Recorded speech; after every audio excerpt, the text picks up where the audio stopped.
Hi there, this is Martin, and hopefully this will be a better video than yesterday's. Hopefully not too many close-ups of my ears today, and I might have a bit better idea of what I'm going to say. Oh, there you go, nearly had my ear again. Aha, ear, ear, ear, ear. Anyway, I'm Martin, and I'm owner to, I'm human to Stig, basically. Stig owns me, basically. Now, very happy this morning because I'm going to turn this around. There we go, turn this around. I'm actually very happy this morning because the boy actually ate some greens this morning. And as you can see, it's all in the presentation, although he has asked that tomorrow I get the Denby out. There we go. Say no more. So you can. I'm not going to turn this around, so you don't have to keep squinting your head around. So despite the mess on the floor, this is Stig's current accommodation. It's a 4-foot 18 by 18, which is not big enough for a grown dragon. Now he's not fully grown yet. He's only 6.5 months old. But basically, I want to get him set up fairly soon, so I don't have to worry about anything else. So what we've done is we've gone online, and I've managed to pick up a nice 5-foot by 2-foot by 2-foot vivarium on Facebook Marketplace. Now, for anybody that's looking for a vivarium, I really recommend you do this. I picked this one up. Like I say, I've got a 5-foot by 2-foot by 2-foot that I picked up as well. I've seen a couple of other 5-foot by 5-foot vivariums online. Even somebody selling a 7-foot 3-foot by 3-foot. Believe me, I'm tempted.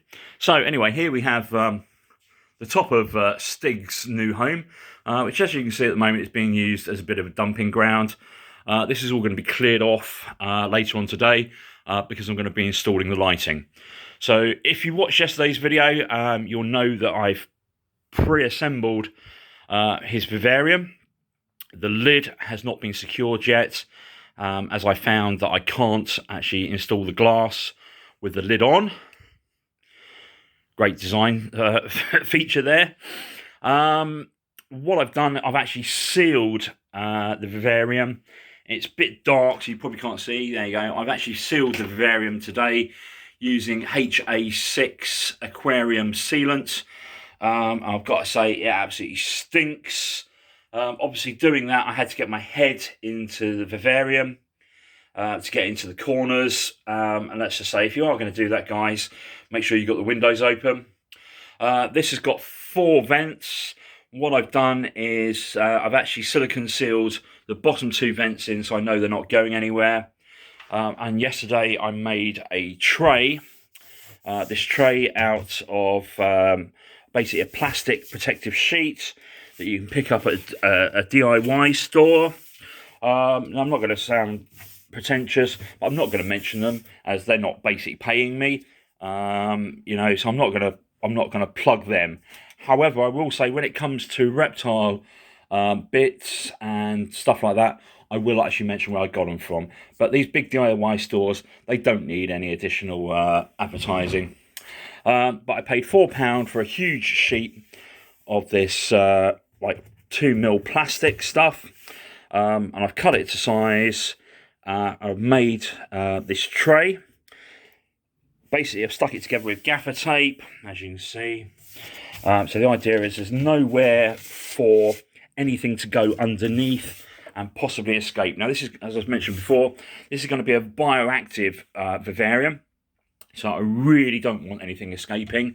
It's going to be, obviously, bearded dragons come from a arid environment.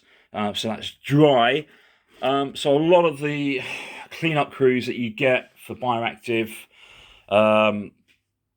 setups aren't really going to thrive in this vivarium because it's obviously bearded dragons. They need a little humidity. They don't need a lot. A lot of cleanup crew want a lot of humidity. So what I'm going to do, the vents there, I'm probably going to cut round to make sure those vents are clear. I'm hoping they are going to be screened enough that I have no insects flying me through. So talking about cleanup crew, as I was just now, cleanup crew, right, what is the cleanup crew going to be? Well, I've had a look on, excuse the mess everywhere. Right, the cleanup crew. Funnily enough, here we go. I'd like to introduce you to the cleanup crew. Now, what I've got in here is I've basically got Morio worms. Yep. My bearded dragon loves Morio worms. And to be honest, I'm probably going to try and breed them. Apparently, they're quite easy to breed. The darkling beetle, which is obviously the grown-up Morio worms. They're very nutritious and they make great cleanup crew, as do the Morio worms. So in here, I've got whatever the Morio worms came in. I've chucked a bit of kale in there that was in the fridge needing to be thrown away. I've got some banana skin, which apparently is really great for them. It's got lots of essential vitamins and minerals and stuff like that, and phosphorus and stuff like that, which is apparently really, really good for them. And I've got some green beans in there that I didn't really fancy for my dinner. So that's going to be one of our cleanup crew. Now, the other cleanup crew, everybody has probably heard of them, dubias. Now, I've got a colony of dubia roaches down here. And this is how I've set my dubia colony up. It's basically an 80-litre box with egg crates in it.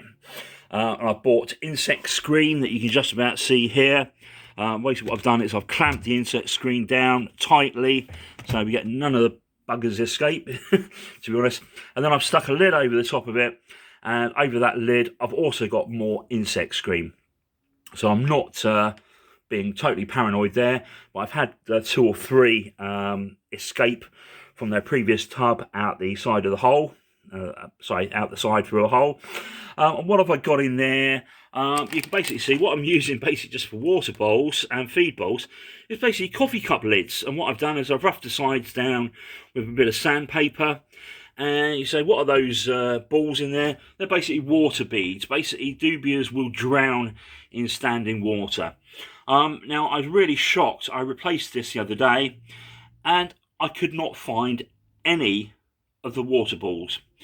So either they've shriveled up and been eaten, which I suspect is the case.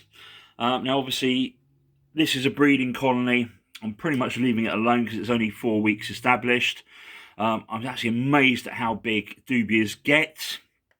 But the idea will be that I'll have a separate container for feeders. Now, what I'm going to do is I'm probably going to chuck a good handful of these dubias into the vivarium. And obviously they like to burrow and they'll eat all the rubbish that's in there as well. So that's the cleanup crew, and obviously that'll be self-sustaining as well. So obviously if he does eat them, it doesn't matter.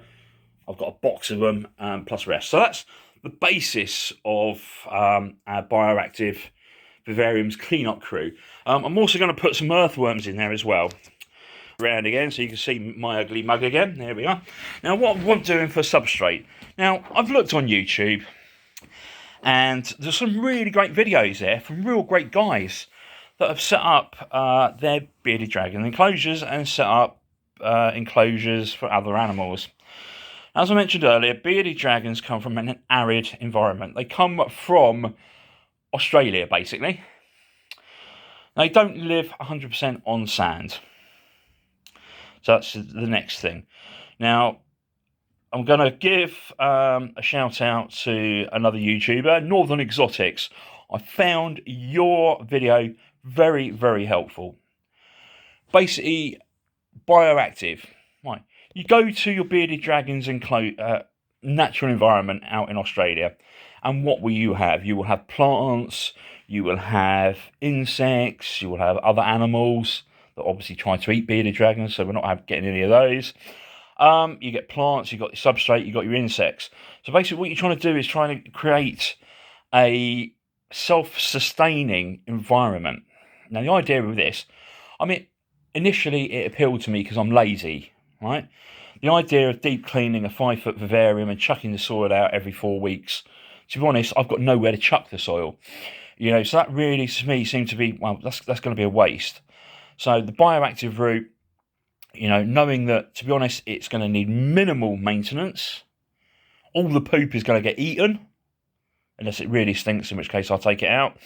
You know, any dead vegetable matter or any vegetable matter will get eaten, and it'll be basically self-supporting. You know, and there might be the odd bug in there that Stiggy likes to eat himself. So what am I actually using for my substrate? Now, I've actually got a tub here with some stuff that I had around already. Basis is going to be, as much as I hate to say it, there's going to be sand in there. There's going to be topsoil. It's graded topsoil with no extra things in it. So it's graded topsoil. You can pick it up at the aforementioned DIY stores for £2-3 a bag. Now I'm doing a 5-foot vivarium. I'm probably going to need around about 3 bags, and that's about 15 to 20 litres, 30 litres of topsoil, plus sand. Now sand's very good because it helps with the drainage. Also now I'm going to chuck in some chopped up sphagnum moss as well. That will just help retain the moisture. I've also got some coconut coir in there. Again, that helps lock in the moisture for the plants as well, and for those animals that just don't, sort of like the cleanup crew, that do need it. And the idea, hopefully, that will keep the humidity levels down. What else have I got again? Oh, I will also be buying. A lot of people said use these hydro balls. Somebody else said, why buy expensive hydro balls? Why not just go out and buy a bag of cheap wood charcoal? There you go, cheap wood charcoal. Bash it up a bit, chuck it on the bottom, chuck your substrate on top. Now, I'm very much of the opinion I want this to be as close to possible as their natural environment. Topsoil is black or brown. It's not your typical deserty, bearded dragons don't live in desert, sand. So to be honest, I'm probably going to buy something like Beardy Life. I'm just going to have that as a total top layer. Now plants, we've got a Stiggy. He wants some attention, so I might get him out in a minute. He can come and sit on me. Let's see if I can do this without dropping my camera. Drop my camera. Well, yeah, you have to excuse the mess. Like I say, I'm in the middle of setting up vivariums and the rest of it. Let's go and get the boy out, shall we? Hello, buddy. Mind your feet. Mind your toes. Hello. Here we go. It's the Stigster. There we go. Let's bring him out, shall we? Oh, he's nice and warm. There you go. Sit on my arm for a minute. There you go. You've got Locust in the tank, which he hasn't eaten yet, so I don't really want him running. I don't really want them escaping. So there we go. So there we go. We got the Stig boy. Hello, fella. Say hello. Say hello to your adoring public. There we go, mate. Yes.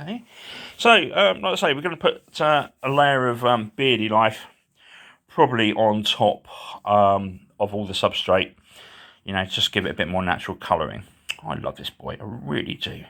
People say to me, I can just imagine this. No offence to anybody that may think this, but it's not like you can cuddle him, is it? Well, I've got a cat. I can't cuddle my cat. She tries to bite me. She tries to eat me. As long as I feed her and clean out her litter, that's all she cares about. This boy, he wakes up in the morning. He's waiting by the glass for me to come and say hello to him. Yeah, you're a handsome boy. As you just heard, he's been scratching on the glass. He wants to come out. He can hear my voice. He wants to run away. Where are you going? There you go. You're not going anywhere, babe. There you go, buddy. Stay there. There we go. He's a handsome boy. He really is. Yes, no, can't exactly cuddle him, but he'll sit here and have a wander around. He's going on my shoulder. I don't know. Hopefully he'll sit on my shoulder. Yeah, you're getting fidgety now, boy. If you get too fidgety, you'll be going back in there. You will, my fella. Yes, you will.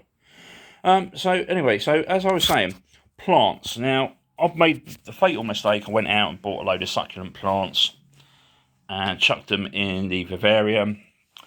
And obviously the locusts have started eating them. And I did buy some other plants from a well-known bioactive supplier. And I've managed to kill all of those apart from one. As obviously UVB lighting doesn't really do your plants any good. So we're actually waiting for delivery today. Coming from Swell Reptiles. There we go. So I'll give them a shout out.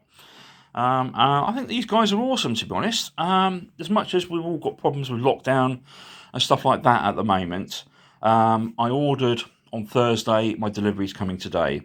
And this will be the lighting kit, which I'll do a separate video on.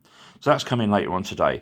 And that will have a T5 shade dweller, hopefully for the plants. So we've got some, like I say, we've got some succulents. I think I've got a half dead violet plant in there. I did buy some cactuses that I want to stick in there, but I'm not too certain about those. I'm a bit worried about him hurting himself on those, so I don't think they're going to go in there. And these guys love dandelion leaves. Now I did actually buy some dandelion seeds, so what I'm going to do, in one corner I'm just going to plant a dozen or so dandelion seeds and see how we get on. Somebody else has also said in one of their videos, I can't remember where it was, you can buy potted herbs quite cheaply in the supermarkets. I'm going to stick some of those in there as well. Obviously I appreciate he's going to eat them, but they're relatively easy to grow, relatively easy to replace, and relatively cheap. So there we go. So like I say, we're waiting for our deliveries today. I can see a big van turning up now. So from me and from him, bye bye for now.